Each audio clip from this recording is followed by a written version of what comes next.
Welcome to Kenton's videos. Enjoy the video. You have admin access. Now act. Open Google Ads, go to Tools and Settings, then Setup and Linked Accounts.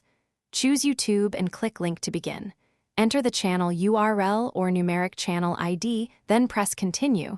This initiates the connection request. Make sure the channel owner is available to approve. Without owner approval, the link won't complete. Once done, Google Ads will show a pending status. Keep that window open while you move to the channel to accept the link. Sign into the YouTube channel owner account and find the link request in Settings right arrow channel right arrow advanced settings or in the Google account notifications. Approve the request and then configure permissions, granting absorption of audiences, view through conversions, or only viewing if you prefer limits.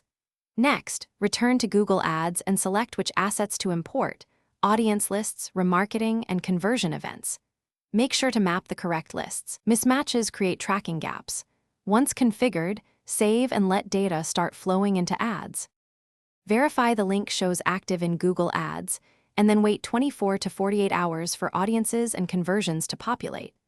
Run a small test campaign, or use Google Tag Assistant and live traffic signals to confirm conversion firing and audience membership. If you see no data, the most common fix is to recheck channel ownership and the exact account email permissions. Owner approval must match the account that accepted the request. If ownership is correct, refresh permissions, reauthorize, and retest. Thanks for watching. Consider subscribing if we helped you.